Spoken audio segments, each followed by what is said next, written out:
good morning. It is Monday morning, March 10th, going on 8 a.m. Another rainy day here in South Georgia.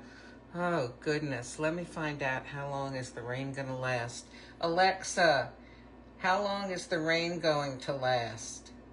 Good morning, Sylvia. It might rain today. There's a 60% chance at 11 a.m. Alexa, is it raining now? It might rain today. There's a 60% chance at 11 a.m. It's raining now. Alexa must not be putting her hand out my window. Okay, well, it's very gloomy and wet out there. A lot of water accumulated yesterday. I got like a little stream in the backyard. Well, I decided yesterday I had forgotten that I said we would do something, so I decided let's do it today. I'm not quite sure how I'm going to do this, but I've got my coffee spices here, and I've got a bottle of anise seed. Okay, anise seed has a sort of a licorice odor to it, and again, I've got that same brand as the cardamom, so it's in Spanish. Anyway, this is used, I know there are cookies that this is used in, and actually, Alexa, how is anise seed used? Anise seed is a fragrant, spicy herb used in cooking and baking. It is a key ingredient in absinthe and is used to flavor many desserts, candies, and beverages, including aniseed candy, black jelly beans, and Australian licorice. In Mediterranean countries, anise seed is used to flavor pastries, cannolis, and baklava. It is also used to flavor some chewing gum and toothpaste. Well, how about that? It's used in a whole bunch of stuff. Okay, so this is what I'm going to do. You know what? Let me take this, turn it around here. Okay, so I'm going to shake. I have no idea how much to use. Here, I'll shake that much out, okay? And will this let me enlarge it? No. Okay, I'm going to take a spoon and just kind of try to squish the seeds a little bit. You know, I did this, I made a video once before. I put it on YouTube because I put the anise seed between two blocks of wood that were wrapped in plastic, and I had the anise seed in like a Ziploc bag, and I drove my car over it. Let's see now. I'm going to see if I can get this in here. Drove my car over it to try to really crush the anise seed. Okay, this is a tea infuser here. Okay. And what I'm going to do is I am going to, here, I turn this back around. I'm going to go ahead and extract a lungo over this tea infuser, which hopefully I can get to screw. There we go. Okay, I've got a little cup here, so the tea infuser is in there. Okay. Now we'll get the machine ready. And, you know, I have no idea which one this would be good with. So here's Cape Town Lungo. We'll go with that, all right? Because I tell you what, the aroma is really strong. But the question is, are the seeds crushed enough to kind of release the oil that's making the odor? Okay, so I'll just put that there. And okay, it's ready.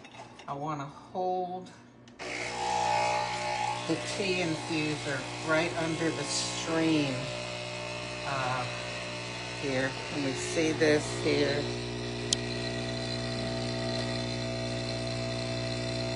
So hopefully some of that liquid has passed around the anise seed, and we'll see what happens. I haven't done this particular thing before. I do know somebody, though, my friend Jeff, who really likes anise coffee.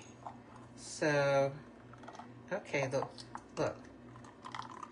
It's definitely washing around the crushed anise seed in there. No idea how long to steep this, but I'm thinking that since if I did in fact crush them well enough, then this hot Cape Town and Vivo Lungo ought to be washing all around them and taking some of the oil out with it, right? Okay, I'm just going to assume that that's enough.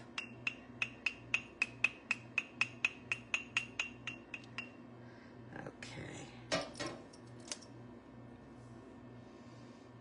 Yeah, I can smell it. Of course, it's kind of, I can smell it all over the kitchen. It's very aromatic. The question is, can I taste it?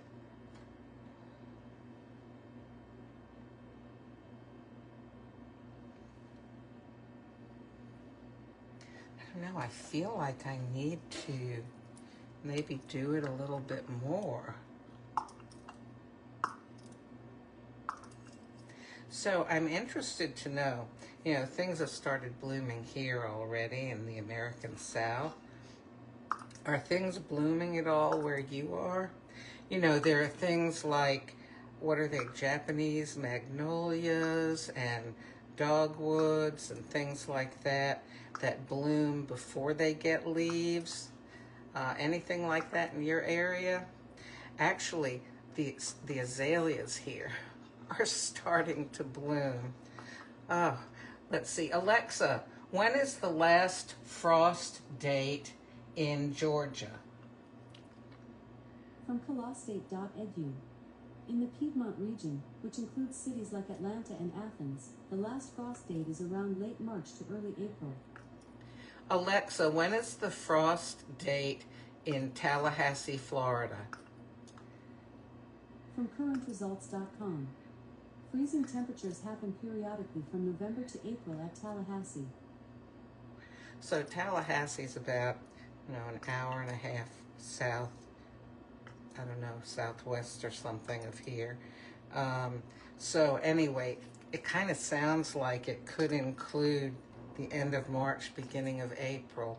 Gosh, I hope we don't get a big frost that ends up killing all the flowers. Sometimes it happens though, doesn't it? Okay. You know what would be good? What would be good is if I could, all right, here, hang on a second. Let me get a napkin. I don't know, it'd probably be better if I got a paper towel, right? But I don't have any Bounty, the Swifter picker-upper. Isn't that what they call it? Hopefully the napkin will do. Okay, what I'm going to do is I am going to unscrew the top. I don't know if this is going to work. Not a clue. Okay, and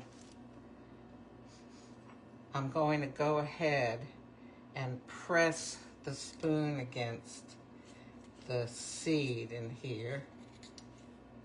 Okay, and I want to also clean any seed off that's on the spoon because I don't want to drink it.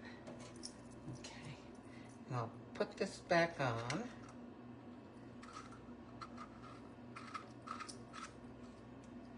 Alrighty, and now I'm going to just give it a few more dips. Hopefully my pressing the spoon against it released some more oils or smushed them a little bit better. Oh, hey, Josh. Hey, Josh. You know what? He asked how my viewing of my new place went. It went really well, but I was so exhausted, I just couldn't take a video. After I get moved in, I will. But I really like it. It's really nice. Unfortunately, it's like 2 hours away, so I can't just, you know, skip up there and take some more pictures. And anyway, Josh, I had asked you yesterday. You said that your Christmas is in December and it's warm. So how does Santa dress? Is he like wearing a Speedo and coming on a jet ski or a boat pulled by dolphins or mermaids or something? Or does your Santa dress the same way that ours does, in a red suit with white fur trim and a red hat with a white pom-pom? I'm moving the end of the month, so hopefully I'll be doing these videos from my new home in more centrally located Georgia. Okay, we'll give it another stir and we'll see what happens here. It definitely smells more like anise. Oh, Josh says we still have the traditional Santa, but sometimes they'll get some funny ones in people that are bathing. Well, then, do they show him with snow and like at the North Pole and stuff? Oh, I guess it's okay if he lives at the North Pole, right? Because he can fly on down in his sleigh, you know, to Australia. But I don't know. I guess just like he delivers gifts all around the world in one night, he can be wearing that heavy outfit in Australia and not get too hot. Oh, sometimes he comes on a surfboard. Yeah, I forgot about that, surfboards. All right, here we go.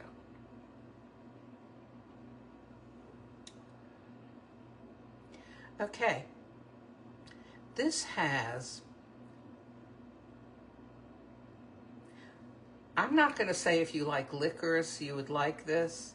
By the way, Alexa said earlier that anise seed is used to flavor Australian licorice.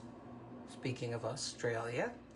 Oh my goodness. Okay, Josh says, I remember when I was younger, I believed that that was why we had time zones, so Santa was never late. I love it.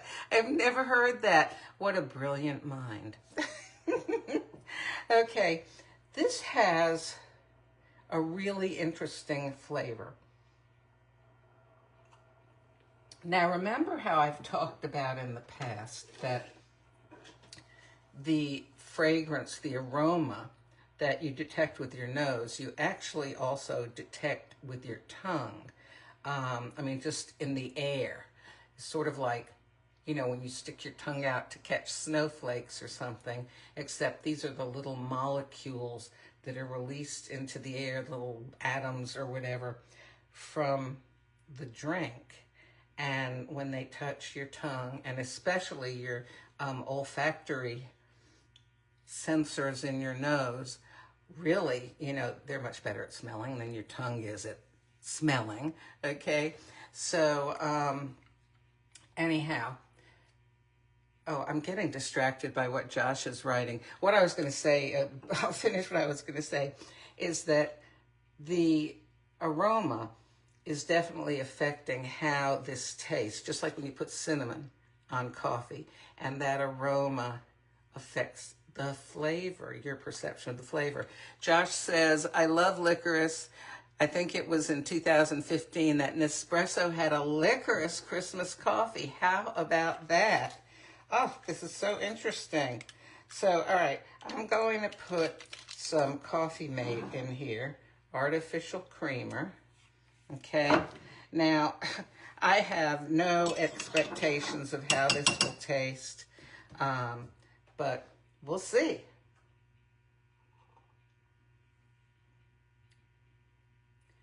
You know what? I could imagine, I can understand why my friend likes this. It's different. Now, I wouldn't want to have to go through the effort of, you know, I did with this and crushing the seeds and all that stuff. But I know actually that anise seed coffee, or coffee with, you know, like coffee beans that have had anise, I don't know, soaked onto them or something. I know they make that kind of stuff. Or you can take the anise seed yourself if you're going to brew ground coffee, you know, and kind of crush it up and put it in there with the coffee grounds. You could always do it that way. But if you're using Nespresso, you know, this kind of works too. I'd be really interested if Nespresso came out with an anise coffee, although I have a feeling it might not sell very well in the United States. In the United States, they probably want to call it Twizzler or something, cherry or strawberry Twizzler. No, it doesn't sound appetizing. Okay. I'm going to have to remember this. I liked it without the creamer and with the creamer, both ways. Gosh. Well, this was an interesting experiment, wasn't it? Oh, I wish that you had the benefit of being able to taste it, you guys. Okay, well, I guess I'm going to go and watch the rain for a bit. Maybe pack up some more stuff to get ready for my move. Got my electronic bone growth stimulator here. And I'll talk to you soon, okay? And Josh, thanks for joining us. And anyone else who's watching, glad to have you. And I'll talk to you later.